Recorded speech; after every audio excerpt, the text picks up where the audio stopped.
Well, hello and welcome to Breakfast News. I'm Abhishek Mahajan. In the next 1 hour, we'll get you all the latest news and updates in India and also international news. We'll have different segments also, from national to international, business and sports too.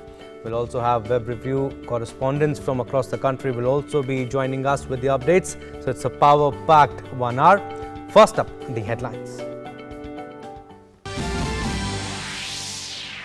In order to augment supply of medical oxygen, Prime Minister Narendra Modi reviews process of conversion of gaseous oxygen and nitrogen into medical oxygen. PM also reviews augmenting human resources to help in COVID crisis.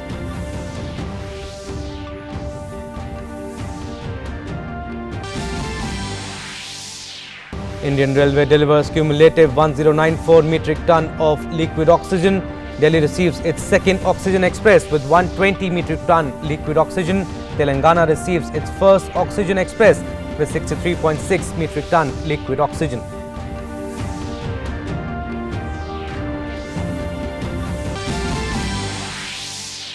Supreme Court issues directions to centre and states on COVID-19 management. Supreme Court tells centre to ensure that the deficit in the supply of oxygen to Delhi is rectified on or before midnight of today. Centre will formulate a national policy on admissions to hospitals to be followed by all state governments. Amid rising corona cases, Odisha and Haryana extend lockdown. Punjab too issues new guidelines in view of COVID-19. Nobody to enter the state, whether by air, rail or road, without either a COVID-19 negative report or vaccination certificate. Ruling parties retain power in 3 states. Trinamool registers big win in West Bengal, though Chief Minister Mamata Banerjee loses Nandigram. BJP is set to return to power in Assam, and Left Front wins in Kerala for the second term. In other 2 states, DMK registers big win in Tamil Nadu. NDA wins in Puducherry. Prime Minister Narendra Modi congratulates the winning parties.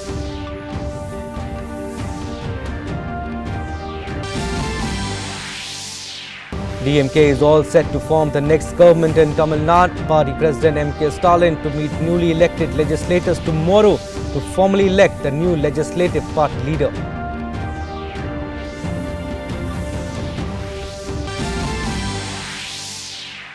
Prime Minister Narendra Modi to hold a virtual summit with his UK counterpart tomorrow. A comprehensive roadmap 2030 will be launched during the summit, which will pave the way for further expanding and deepening India-UK cooperation over the next decade across 5 key areas. Both leaders will also discuss efforts to fight the COVID-19 pandemic.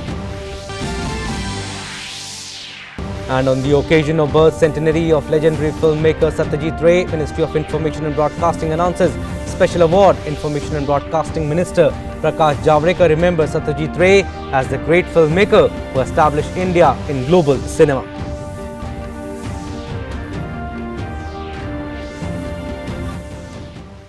Well, let's start with our national stories. The centre and states are putting in all possible efforts to prevent the rapid spread of COVID-19 and maintain seamless supply of oxygen, medicines and other essentials required in the treatment of the infection. India yesterday witnessed a small but significant development. The country yesterday recorded 3,69,942 new cases of coronavirus infections, which is less than the previous 2 days' tally.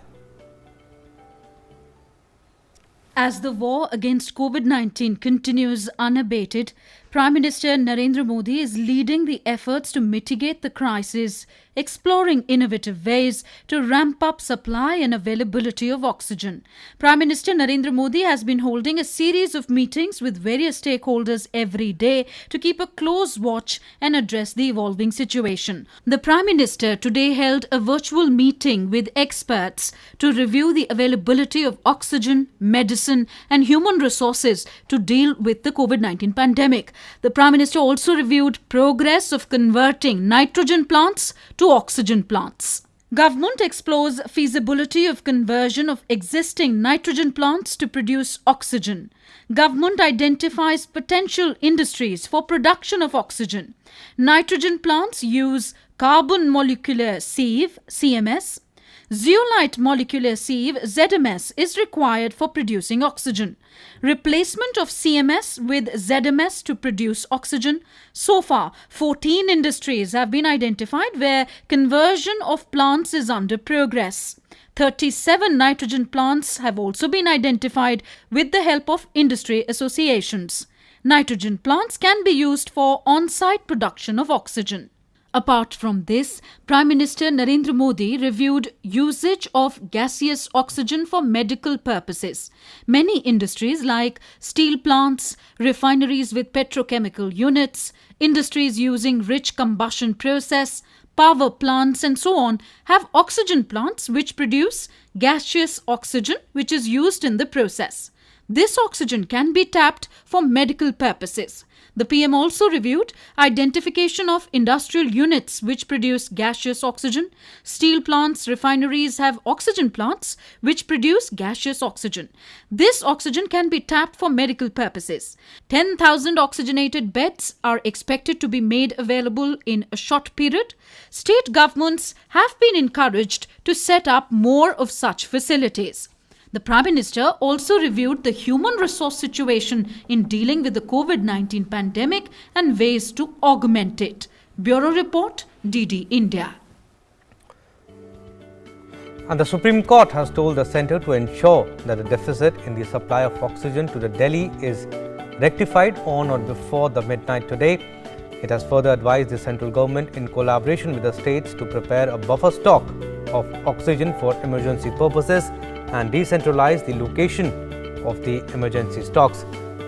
The emergency stocks shall be created within the next 4 days and is to be replenished on a day-to-day basis, in addition to the existing allocation of oxygen supply to the states.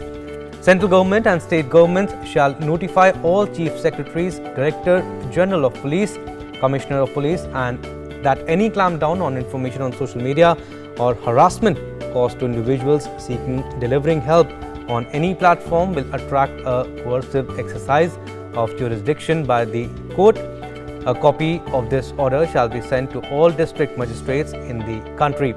Centre will formulate a national policy on admissions to hospitals which shall be followed by all state governments.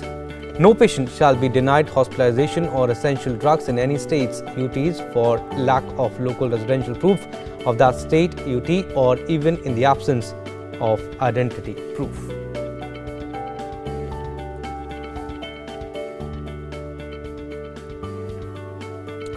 Right, to give us more information on this, my colleague Vikas Sarthi joins me from Delhi. Good morning, Vikas. First of all, Supreme Court has issued directions to centre and all states on COVID-19 management and also emphasize on the oxygen supply. What more can you tell us? Good morning. The main idea behind this order of the Supreme Court is to streamline the process involved in COVID-19 management. In fact, Supreme Court had also said that it is not going to interfere in the issues already being addressed by the different high courts. But Supreme Court had identified certain important points, and on those points, Supreme Court has given this directions. The first, as you were saying earlier, that the demand of Delhi for oxygen must be fulfilled by 3rd of May midnight. That must be ensured by the centre as well as the state government. Apart from it, court has also said that there were some cases where people were denied treatment in other states. So the court said that it doesn't matter where a patient, which state a patient belongs to. By the time centre comes up with a national policy within 2 weeks, no person should be denied any treatment on the basis of their residence. And in fact, even a person doesn't have any kind of identity, he should be given proper treatment in these COVID hospitals or at special facilities. So right. People should not face any kind of harassment on those grounds. Apart from it, court was also of the opinion that instead of transporting oxygen on day-to-day basis, centre must identify some specific points, specific locations for oxygen buffer, and this and also that these buffer stocks should be decentralized. they should not be placed in a particular state or a particular city. Decentralization is very necessary. And the third important thing is that court has said that states and center should also consider about imposing a lockdown. Court has requested states particularly that they should analyze the situation in their respective states and should also consider about imposing a lockdown Okay. if it is needed. Okay, if there is any need for the lockdown, then they should also consider this. Tapas Bhattacharya is also with us from Delhi. Good morning, Tapas. Vikas, you stay with us. Tapas, first of all, there were over 20,000 cases that were registered yesterday in Delhi, and the positivity rate has come down slightly since April 19. It has gone down below 30 in Delhi. A sigh of relief, and National Capital received second Oxygen Express also. If you can elaborate more on that. Yes, so Abhishek, let's just give you the facts first. Yesterday, the total number of positive cases that came out in the last 24 hours was 20,394, and the positivity rate that you rightly mentioned was below 30. It was 28.33%. But the point that was to be worried about here is that the number of tests that's conducted was just over 71,000. In fact, 71,997 tests were conducted, which is again much less than what Delhi used to conduct in the last, if you go back to almost 3 weeks. Earlier, it used to conduct almost 90 to 1 lakhs tests, and that's one of the reasons why the dip in the testing is a cause of concern. And the second major cause of concern is the number of fatalities, which is still over 400, 407 to be precise, though we believe that the fatality numbers will come down in due course of time. But as of now, these are two major important points that have that is a worrisome factor for Delhiites. And the third thing that is a worrisome is the paucity of oxygen. Even yesterday, we saw a lot of hospitals taking the social media, scurrying for oxygen, going out of their way to ask for help, because many of these hospitals are running out of oxygen. And those are a few things that needs to be tackled in due course of time. The center is leaving no stone unturned. It has already issued directives to make sure that Delhi gets the desired number of oxygen, its desired number of oxygen quota. Remember, Delhi earlier had 490 metric tons of oxygen quota, but it has been revised to 590. But even then, this particular quota has not yet fully been utilized by the state because of a paucity of oxygen cylinders. So the central government is chipping in to make sure that that can be resolved. The other point, what is quite baffling. Can you hear me, Abhishek? Yeah, go on, Tapas. We can hear you. Yeah. The other point, Abhishek, that is that can bring a smile to the faces of Delhiite is the fact that the second, after the second Oxygen Express that came, the third is expected to reach Delhi from Orissa, and it is expected to reach Delhi by today or by tomorrow. So we are expecting another 30 metric tons of liquid oxygen from Odisha. So earlier 120 metric tons of oxygen yesterday we reached. Yesterday in fact reached from Durgapur. So that is going to definitely help mitigate the crisis for the time being. But what is important, what is very much required, is a constant supply of oxygen. Remember, most of the fatalities that we have seen in the national capital is because of paucity or a non-availability of oxygen in hospitals. In fact, most of the top hospitals in the national capital is grappling with that. We called almost every hospital yesterday, all the big hospitals, and everybody is saying that there is a paucity, there is a shortage, especially of the ICU beds are critical out here with ventilator, and that is where the problem lies. And some of the what you call NGO, some of the other people have started the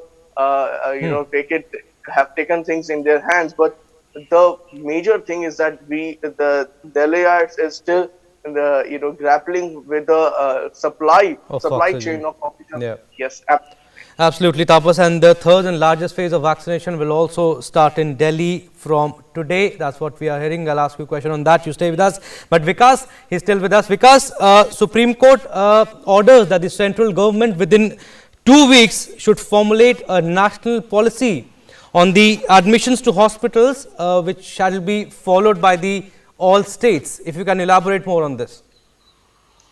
Right. The Supreme Court is of the opinion that as of now, different states have different policy with regards to the admission and home isolation. So court said that center should come up with a national policy that at what point of time a patient should be hospitalized, who can be treated under home isolation. So there should be a national policy which must be followed by all these states. And meanwhile, the court also said that it doesn't matter where a person resides. If a person needs treatment, even if he is in other state, he must be given COVID treatment as early as possible. So all those aspects should be covered in this national policy, which must be brought by center within 2 weeks.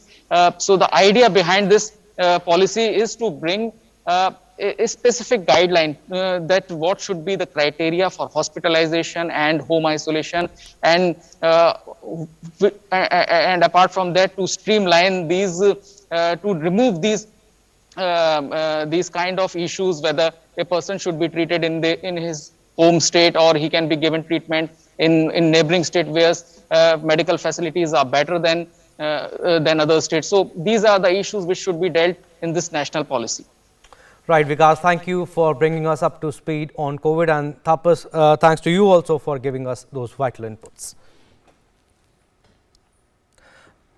Well, moving on, Oxygen Express of the Indian Railways continues transporting oxygen on mission mode across the country. The lifeline of the nation becomes a lifesaver for COVID-19 patients by ensuring swift delivery of oxygen to various states. National capital Delhi received its second Oxygen Express with 120 metric ton liquid oxygen. The train has brought oxygen from Durgapur.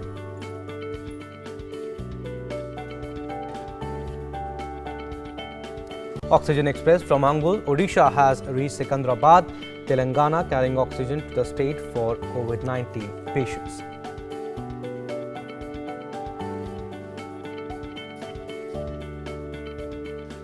Indian Railways has cumulatively delivered more than 1,094 metric tons of oxygen to Maharashtra, UP, MP, Delhi, Haryana and Telangana.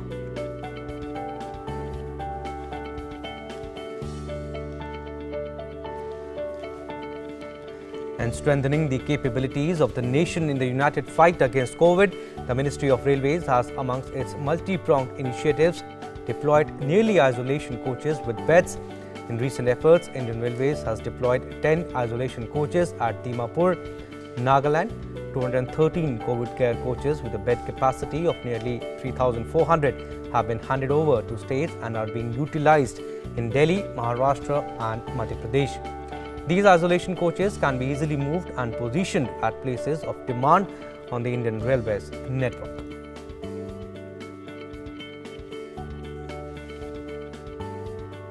Further, 11 COVID care coaches have been prepared at Aini in Nagpur, which will be used for isolation of corona patients. Various facilities have been provided in these coaches for medical staff and patients.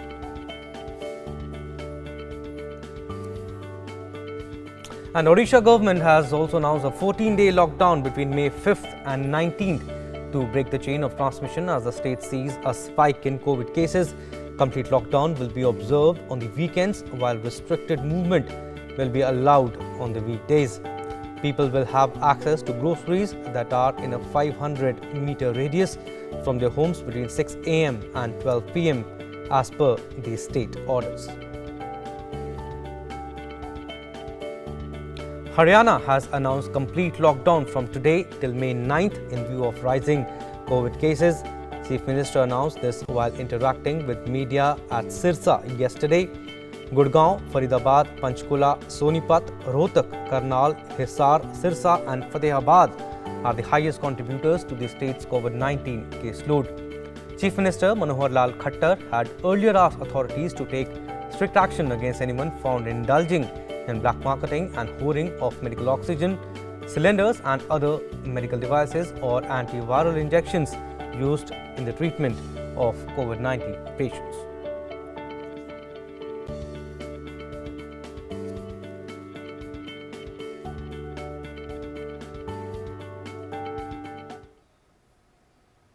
एक सप्ताह के लिए 3 मई दिन सोमवार से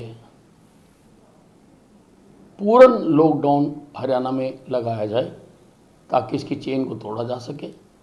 बाकी सारी परिस्थितियां हमारे नियंत्रण में हैं, हम सारे इंतज़ाम कर रहे हैं और पेशेंट्स को ट्रीटमेंट मिले उसकी सारी व्यवस्था की जा रही है।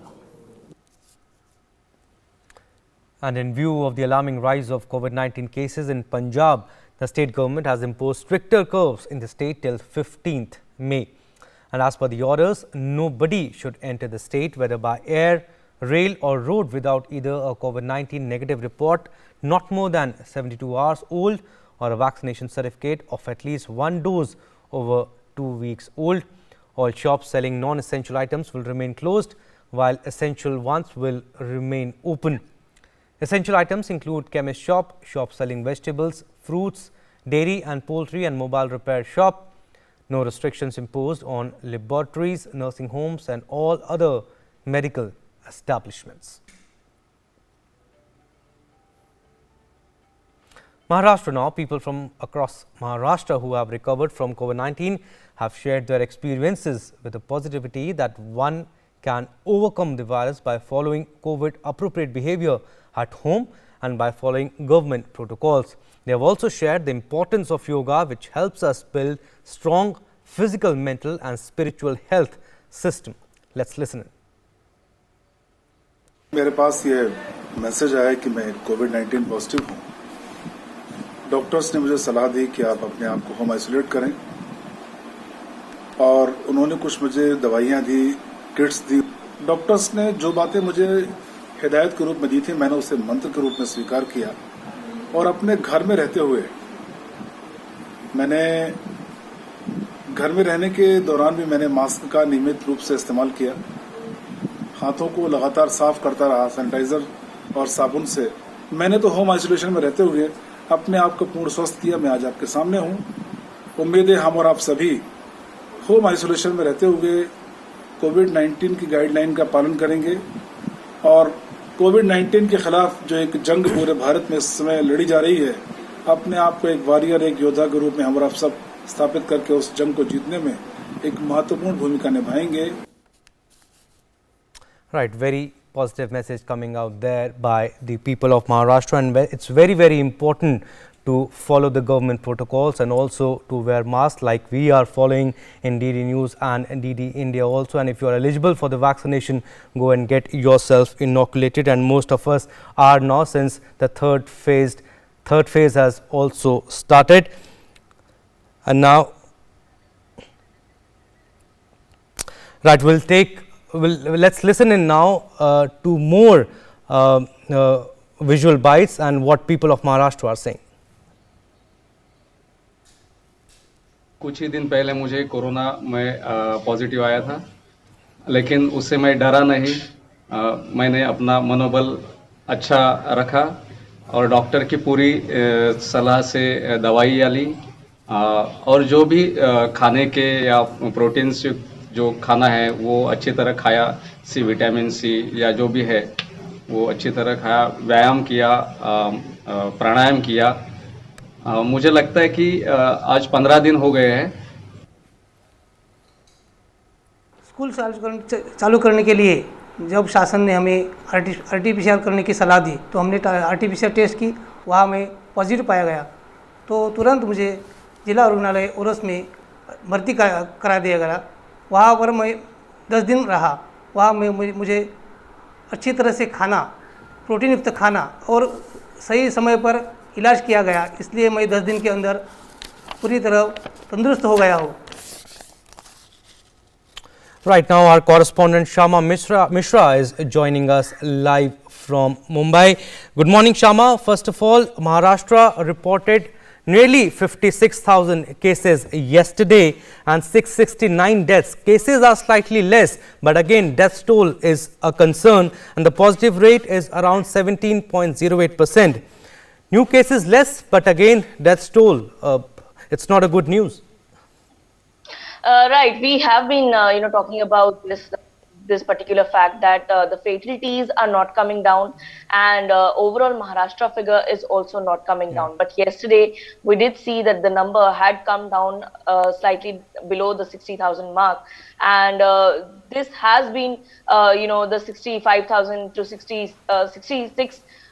Till 66 has been the plateau, and this has been for a week now. So we could say the Maharashtra total positive cases has reached the plateau, and we may see the downfall from here on. But places like Mumbai, which had been registering maximum number of positive cases, it has been showing good results, and Mumbai has been showing positive cases in the range of 3,000 to 5,000 every day, and this has been a consistent record every day. So we could say that in Mumbai at least, the effect of more treatment, more tests, more treatment, more stringent measures that had been put, those things are showing the results over here. But yes, the death toll in Mumbai also, it was above 70, and this is a matter of concern. Apart from that, we are also seeing stringent measures that are being put in place. So till 15th May, already the lockdown like stricter measures are there, but apart from that, we are also seeing that police have been doing a stricter checking on the roads, and that is leading for people to not come out of their homes unnecessarily. Also, people have become more responsible and started following COVID appropriate behavior, even if when they are most of the people are doing so, but then there is a percentage of population which does not follow that. Even in the places which is like the marketplaces, or especially when the time when the shops are open, that is 7 to 11. So when those people are going to do some shopping, even then they are wearing the masks properly, and now people are more aware of the fact that they should be wearing double masks. So many people are also wearing double masks. Here, right. Another fact is important, that the disposal of the mask is another important factor, and through DD News medium, we would like to tell them that do cut their the surgical masks and the disposable masks, do cut them in half and then only throw, otherwise it will be just lying around on roads, and it will cause another menace. Talking on the Maharashtra situation, the situation is getting better over here, even in terms of the medical facilities, because at many places we are seeing the beds are getting available, because the numbers of positive cases are coming down. Also, that people who are having mild symptoms, or they are not symptomatic, they are getting treated at home with home isolation and with the minimal treatment required from the doctors. So under the guidance of proper medication, under the guidance of doctors, these people are getting treated themselves at homes, and that is why beds are left for the critical patients. So beds are more beds are available for many critical patients. Apart from that, Oxygen Express, the tankers carrying out liquid medical oxygen from different states are already reaching Maharashtra, and also inside, also in the state, also many factories have started setting up their oxygen generation plants. So now we are almost ready for the third wave, if that is going to hit us, because many ministers, including Union Minister Nitin Gadkari, they have hinted that third wave of the COVID-19 will hit us soon, and we should be prepared for that, because the first wave we were still preparing things. Second wave, we had become careless about the fact that the whole pandemic numbers were coming down, because the pandemic situation is over. But now we have to be ready about the fact that the third wave would hit us, and it would be soon, saying the fact that it will be in July, or till July, from July till September, anywhere in between, that could hit us. So we should be prepared. Medical facilities should be prepped up. People should not become careless, and they should be following COVID appropriate behavior if they want to avoid facing the third wave of COVID-19, and also face the lockdown-like situation that is there in Maharashtra. Abhishek. Indeed, Shama, and also whenever we talk, we also talk about people's behavior also, whether they are following the COVID appropriate behavior or not, whether they are wearing mask or not. But it's good, we are hearing from you that people have now started following all the restrictions, all the government protocols also. And this was the reason why the Chief Minister of Maharashtra, Uddhav Thackeray, also said a couple of days ago that there is no need to impose a further strict lockdown, which is very, very good sign. Thank you, Shama. Thank you for giving us that information. In the assembly elections held in 4 states and 1 union territory, the ruling parties retained power in Assam, West Bengal and Kerala, while opposition parties will form government in Tamil Nadu and Puducherry. West Bengal Chief Minister Mamata Banerjee came out on top, fighting off the stiff challenge posed by the BJP, though she herself lost her Nandigram seat. In Assam, BJP has retained power. The Left Democratic Front would secure a second term. In Kerala, in Tamil Nadu, the DMK-led alliance would topple the AIA-DMK government, and there would be a regime change in Puducherry. It is to be noted that the final results of Tamil Nadu are still awaited. In West Bengal, according to final data released by the Election Commission for 292 seats, TMC has won 213 seats, BJP has won 77, others have won 2 seats. Meanwhile, despite TMC's stellar performance in the assembly polls, Mamata Banerjee herself lost the polls to BJP leader Suvendu Adhikari in Nandigram. Suvendu Adhikari got 1,09,673 votes, while Mamata Banerjee got 1,07,937 votes. And Prime Minister Narendra Modi has congratulated Mamata Banerjee for her party's win in West Bengal. In a tweet, Prime Minister said, and I quote, "Congratulations to Mamata Didi for Trinamool Congress win in West Bengal. The centre will continue to extend all possible support to the West Bengal government to fulfill people's aspirations and also to overcome the COVID-19 pandemic." Prime Minister also thanked the people of West Bengal for their support to party. PM said that I would like to thank my sisters and brothers of West Bengal who have blessed our party. From a negligible presence earlier, BJP's presence has significantly increased. BJP will keep serving the people, and I applaud each and every Karyakarta for their spirited efforts in the polls.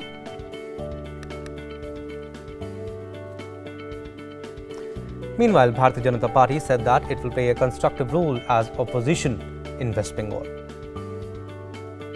Waste Bengal के विधानसभा चुनाव में जो जनता ने mandate दिया है, हम उसका स्वागत करते हैं, सम्मान करते हैं। हम एक विपक्ष की भूमिका में रहेंगे। जनता का मैंडेट है, हम इसको स्वीकार करते हैं। और ममता जी, आपको बधाई देते हुए विश्वास दिलाना चाहते हैं कि हम एक सक्षम विपक्ष की भूमिका में सदन में रचनात्मक, जहां पर भी आवश्यकता होगी विकास में, हम आपका सहयोग प्रदान करेंगे। एक बार फिर से आपको बधाई और शुभकामनाएं। साथ ही निवेदन भी है कि प्रदेश के अंदर का अराजकता का माहौल बन गया है। हमारे कार्यालयों को आग लगाई जा रही है, हमारे कार्यकर्ताओं को घर में पथराव किया जा रहा है, महिलाओं की पिटाई की जा रही है। कम से कम इस प्रकार की अराजकताओं को रोके, अपने कार्यकर्ताओं को अनुशासित में रहने की सलाह दें। Right, violence broke out in West Bengal after the assembly election results. BJP's office was burned down in Arambagh, reacting to which BJP leader Sambit Patra has lashed out at the TMC, accusing goons affiliated with the party of attacking BJP workers and officers.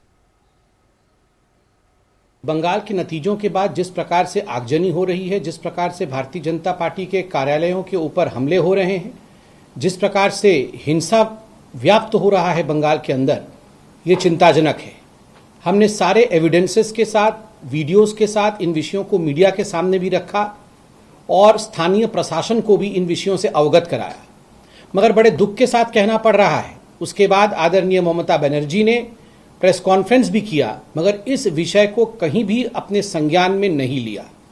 Mamata Banerjee अभी भी caretaker chief minister हैं, एक responsible party से आती हैं। भारत के democracy में, लोकतंत्र में हिंसा के लिए कोई स्थान नहीं है और मुझे लगता है कि तृणमूल कांग्रेस की सरकार को, तृणमूल कांग्रेस के नेता को एक रिस्पॉन्सिबल तरीके से इस विषय को संज्ञान में लेते हुए प्रशासन को दुरुस्त करना चाहिए और जो हमले और हिंसा हो रहे हैं उन्हें रोकना चाहिए। West Bengal BJP President Dilip Ghosh has, however, said that party will look into what went wrong. He added that in the last election we won 3 seats. This time it is nearly 80. Violence तो यहाँ स्वाभाविक बात है, चुनाव के बाद होता ही रहता है। सरकार में जो है वो अगर वायलेंस करता है तो उसको कौन रोकेगा। इसलिए सेंट्रल फोर्स अभी भी है, चुनाव कमीशन भी है अभी भी, तो उनको भी देखना चाहिए कि वायलेंस ना हो। वायलेंस ना हो इसीलिए लोगों ने वोटिंग की थी। अगर इसका दुरुपयोग हो तो दुर्भाग्य की बात है। Right, to talk more on this, our correspondent Prasenjit Singh joins us on the phone line. Prasenjit, first of all, TMC has taken 213 seats and BJP has 77. Other have won 2 seats. Not a poor performance by BJP also, but again TMC is all set to form the government. Absolutely. This is the third time Mamata Banerjee would become the chief minister of the state. West Bengal has a history of keeping the chief minister for a long time. Congress was for a long time. Jyoti Basu was for a long time. Buddhadev Bhattacharya was for a long time. Now it is turned for Mamata Banerjee. But it's true that what Mr. Dilip Ghosh said in his press conference, that BJP has increased its tally from 3 to 77, nearly 80. So BJP should play a very positive and constructive opposition within the assembly. And Abhishek, I must say that after the independence, this will be the history in the West Bengal Assembly. Yeah. That Assembly will have no left representative. Since 1946, if I am correct, then it is not from after the independence, it is before the independence when Mr. Jyoti Basu was elected. So since 1946 and this 2021, when there will be not a single left representative within the assembly, so the composition of the assembly will be different. There will be Trinamool Congress, the rightist party on the right of the assembly, and on the left of the assembly, the opposition will be another rightist party, that is BJP. There is no other one, only Indian Secular Force, and one other, 2 more Vidhayak, 2 more assembly member will be there. So otherwise it will be absolutely battle between Trinamool Congress and BJP. Both Trinamool Congress should behave like a responsible ruler, and BJP should behave like a responsible opposition. Obviously. Right, and also Prasenjit, TMC is all set to form the government, but again if we talk about Mamata Banerjee, she herself lost the polls to Suvendu Adhikari, BJP leader in Nandigram. It was neck to neck, but Suvendu Adhikari actually has won, which is a very big thing. Mamata Banerjee losing from Nandigram. Yes, Abhishek, this has created a credential for Suvendu Adhikari. Yeah. Mamata Banerjee, obviously this is a very unprecedented incident, that when the party has got a thumping majority, the leader of the same party has lost the election. Whatever the number, it is 1622, whatever the number, 1600 or 16,000, losing by 1 vote is a factor. So it is a faith loss for Mamata Banerjee. Now she is talking about recounting, she is talking about approaching the Supreme Court, whatever it is, but at the end of the day she has lost. She has plenty of opportunity to come back to the assembly through by elections. That will happen. That is not a problem for her. But obviously, politically, it is a face loss for the entire Trinamool camp, and they are trying to show it in a low key. But it is true that Trinamool Congress the loss of Trinamool Congress leader Mamata Banerjee is a history, in again another history. We have seen that earlier Chief Minister Buddhadev Bhattacharya lost his election from Jadavpur, but that time Left Front itself lost the election. So it has never happened that party has a thumping majority and Chief Minister has lost. Whatever it is, but whatever election commission will decide regarding recounting, whether she will be approaching the Supreme Court, we have to wait and watch. Absolutely, indeed, we have to wait and watch. Thank you, Prasenjit, for giving us those vital inputs. Moving further, DMK President M.K. Stalin, whose party is all set to form the next government in Tamil Nadu, said that a meeting of the newly elected DMK legislators will be held tomorrow. Elect the new legislative party leader. Stalin paid homage at the Samadhi of his father M. Karunanidhi and also at the memorial of DMK founder C.N. Annadurai at the Marina Beach in Chennai around midnight after he was declared elected from the Kolathur Assembly constituency. He told media persons that the swearing-in ceremony of the new cabinet will be a low-key affair in view of the prevailing pandemic situation.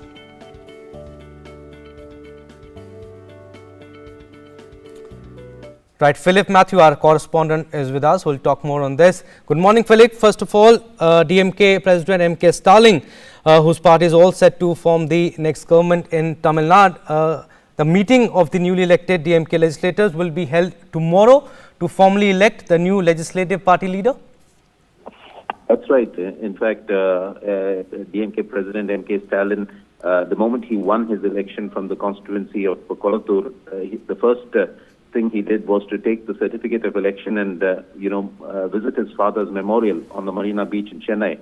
And there he paid his homage to at the mausoleum of his father. And thereafter, speaking to the media, he said that, the party would hold a meeting of its newly elected legislators tomorrow, and a decision would be taken on holding the swearing-in thereafter, perhaps in a day or two. But he said it would be a low-key affair because of the pandemic, and it was likely to be held at the Raj Bhavan in Chennai in keeping with the COVID protocols. Right, rightly mentioned by you, Philip, and also M.K. Stalin, like you mentioned, paid homage at the Samadhi of his father M. Karunanidhi, and you're saying that the swearing-in ceremony will be the low-key affair because of the pandemic situation? Absolutely. In fact, you must understand that, the pandemic in Tamil Nadu has taken a pretty firm grip in most parts of the state, especially in Chennai, which is one of the worst affected areas. And keeping that in mind, the DMK president had appealed to his party cadres to restrain themselves from celebrating the party's victory. Despite that, there were some occasions of when party workers let loose their joy at the party's victory in the elections and those crackers on the streets. This, of course, led to action being taken against them, FIRs being filed against them. But the DMK chief, M.K. Stalin, was very clear that he didn't want to antagonize not just the health authorities, but he also wanted to ensure that his party was in line with the COVID protocols in the state. And he went out of his way to emphasize that the only way of doing that was by ensuring that the swearing-in was a low-key affair, because the normal practice has been to conduct it in an open ground where thousands of party cadres assemble and take part in the swearing-in. But this time, keeping the COVID protocols in mind, he said they would be conducting it at the Raj Bhavan with a very limited number of attendees. Absolutely, and DMK to formally elect new legislative party leader tomorrow in the meeting. Thank you, Philip. Thank you for giving us that information. Moving further, Prime Minister Narendra Modi will hold a virtual summit with British Prime Minister Boris Johnson tomorrow. The summit will be an important opportunity to elevate India's multifaceted strategic ties and enhance cooperation on regional and global issues of mutual interest. Both leaders will also discuss COVID-19 cooperation and the global efforts to fight the pandemic. A comprehensive roadmap 2030 will be launched during the summit, which will pave the way for further expanding and deepening India-UK cooperation over the next decade across 5 key areas, namely people-to-people relationship, trade and prosperity, defense and security, climate action and healthcare. India and UK enjoy a strategic partnership since 2004. It has been marked by regular high-level exchanges and growing convergences in diverse areas.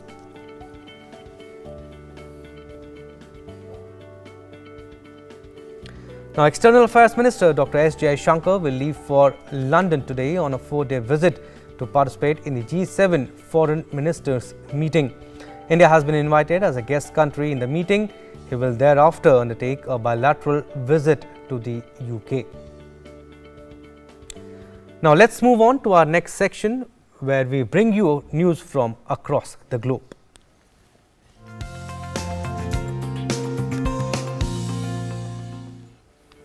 US Secretary of State Antony Blinken has arrived in London, where the group of 7 richest countries will look at a proposal to build a rapid response mechanism to counter Russian propaganda and disinformation. British Foreign Secretary Dominic Raab will meet Antony Blinken today, kicking off a week of diplomacy aimed at reinvigorating the G7's role and forming a wider bulwark against those it sees as undermining the rules-based international order. British and US officials have expressed concerns in recent months about growing strategic cooperation between Russia and China. Britain has invited India, Australia and South Korea to attend this week's meeting, running from today to Wednesday, and the full Leaders Summit in June. And speaking ahead of a G7 foreign ministers meeting in London, British Foreign Secretary Dominic Raab said Russia's actions were a threat and that cyber attacks were something that allies across the world could come together to the counter. Raab said that Britain is concerned about the threat that Russia posing on the border with Ukraine, and also the use of Novichok attack on Alexei Navalny is a great cause of concern. But we're also getting the G7 to come together with a rapid rebuttal mechanism, so that when we see these lies or propaganda or fake news being put out there, we can not just individually but come together to provide a rebuttal, and frankly to provide the truth for the people in this country, but also in Russia, China and all around the world. I think we are concerned about the threat that we see Russia posing on the border with Ukraine. Also, the wider use of, the Novichok attack on Alexei Navalny is a chemical weapons attack. I think that ought to give great cause for concern. It's a chemical weapons issue, not just a human rights issue. I think the use of cyber, particularly by Russia, but also by China, Iran and other countries, is something that we're looking at very closely, working with our allies on. We've got a great high-tech comparative advantage in the UK. We don't just put that to good use in exploiting commercial opportunities, we also make sure that our resilience and the resilience of our allies is strengthened. Myanmar security forces opened fire on some of the biggest protests against military rule in days on Sunday, killing 7 people 3 months after coup plunged the country into crisis. The protests, after a spell of dwindling crowds and what appeared to be more restrained by the security forces, were coordinated with demonstrations in Myanmar communities around the world to mark the global Myanmar Spring Revolution. Hundreds of protesters marched quickly in the pop-up demonstration in Yangon. People chanted pro-democracy slogans along a street in Yangon's Laing township, holding up a 3-finger salute that has become a symbol of defiance against the 1st February military coup that ousted elected leader Aung San Suu Kyi.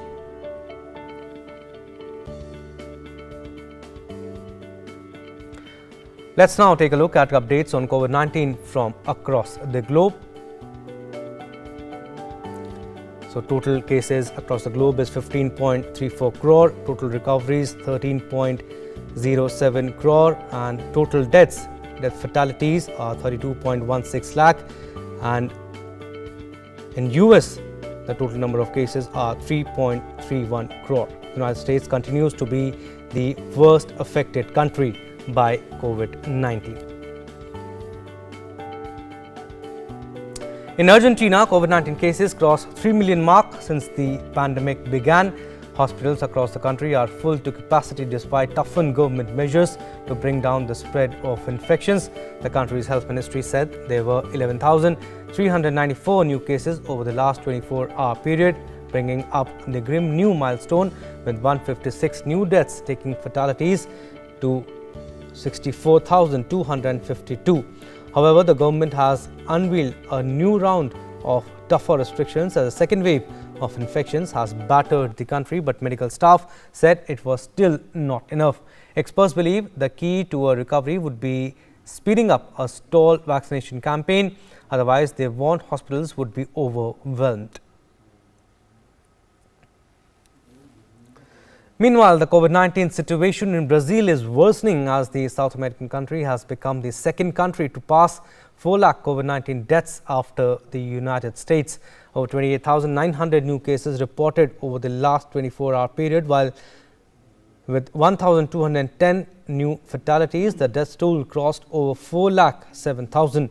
A surge of coronavirus infections this year has pushed hospitals around the country to the brink of their capacities. More Brazilians have died from the virus in the first 4 months of this year than in all of 2020, with the death toll having jumped from 3 lakh to 4 lakh in the past 5 weeks alone. Brazil's Senate last week launched a special committee investigating possible wrongdoing in the government's pandemic response, promising to call current and former top officials in President Bolsonaro's administration to testify. Now let's move on to our next segment, which is Web News Review.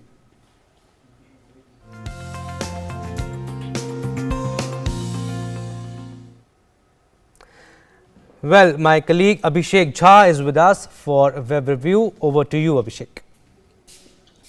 Thank you, Abhishek. Good morning. And to start with, I have the Statesman, which has made headline of Jaishankar, External Affairs Minister Jaishankar's visit to London to take part in G7 meeting. He's also going to have some bilateral meeting with counterparts. Most probably, as the latest information we have, he's going to meet his US counterpart, Secretary Blinken, sometimes today in the evening. Next is from the Hindustan Times, which has made news of PM Modi and UK Prime Minister Boris Johnson going to have a virtual meeting on 4th of this month, that is tomorrow.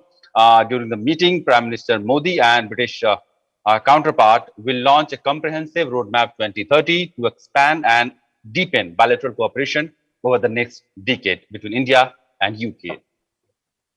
The next news is from the Indian Express, which has made headline of various states going into a more restrictive lockdown to curb the spread of corona pandemic. And the latest is Punjab, which has also imposed 2 weeks of lockdown in the state to stop the spread of the pandemic and decrease the number of everyday infections that is coming into the picture. While the orders did not use the word lockdown, but with the shops having to shut down, the state has clearly imposed a partial lockdown because so many states are not using the word lockdown because it's the harshest. But then the restrictive, movement of people and limited hours of shops to be open, it's sort of soft or partial lockdown only in various states. The Pioneer has made news of government waiving late fee for delayed filing of tax payment. We know so many person associated and involved with this tax collection and tax processing. The burden of corona has impacted every department, every sector of this government and private people. So in order to in the backdrop of that, government has decided to waive late fee for delayed filing of tax payment, and those who are still in the process of filing this GST can have it without paying, without having to pay any late fee for submission of GST tax. The next is Times of India, which has made use of how the limited number of airline tickets, especially for countries which has imposed ban on travel from India, has skyrocketed in the last few days. And now the news is from Pune, where the flights going to USA is having a price range of almost 4.5 times what it used to have in normal days, and people are actually scrambling all across to get a flight ticket on board where they can actually go back to US. Some people are stranded because of they had come here for some purpose, some wanted to go back to their families and their loved ones there. But with this crisis coming up and the flights, number of flights going down and the limited seats that are available for people to fly or and land in USA, the prices of tickets are skyrocketing. And of course, people are finding it difficult to cope with this thing. This was all a few headlines that I tried to bring in for our viewers from across the web. Back to you, Abhishek. Right, thank you so much, Abhishek Jha, for updating us with the web stories. The nation is celebrating the birth centenary of one of the greatest filmmakers, Satyajit Ray. Born on this day in 1921, Ray's debut film, Patthar Panchali, catapulted him into international fame. The film had won the Best Human Document Award at the 1956 Cannes Film Festival. In India, Ray's films won 36 times at India's National Film Awards. The legendary filmmaker was also accorded the prestigious Dadasaheb Phalke Award in 1985 and the coveted Bharat Ratna in 1992. Satyajit Ray was also felicitated with an honorary Academy Award for Lifetime Achievement in 1992, and in recognition of the Ray's legacy, Minister of Information and Broadcasting Prakash Javadekar on the 100th birth anniversary of legendary filmmaker Satyajit Ray announced that the Satyajit Ray Lifetime Achievement Award for Excellence in Cinema has been instituted to be given at the IFFI every year starting from this year.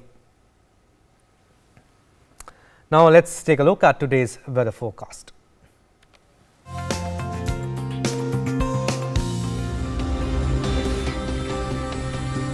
Rain thunder showers observed at many places over Himachal Pradesh and West Bengal, at few places over Madhya Maharashtra, at isolated places over Assam and Meghalaya, Nagaland, Manipur, Mizoram and Tripura, Odisha, West Madhya Pradesh, Vidarbha, Saurashtra and Kutch, Kerala and Mahe, and Andaman and Nicobar Islands.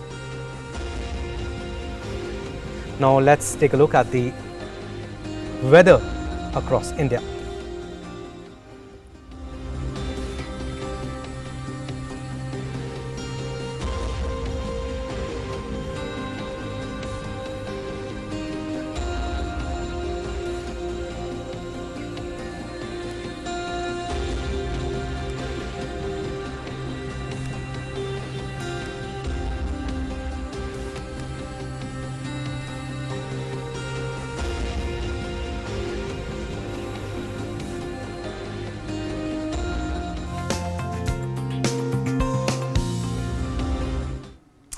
It's time to wind up our show, but again we urge you to get vaccinated if you are eligible and wear mask like we are wearing here in DD News and DD India while presenting news also, and also follow government appropriate behavior, and if your hands are visibly dirty, wash them with soap, and if not, then you need to sanitize your hands. That's all we have, but we'll leave you with the glimpses of a giant piece of artwork by Britain's David Hockney, meant to inspire hope after a year of on and off lockdown. Take a look.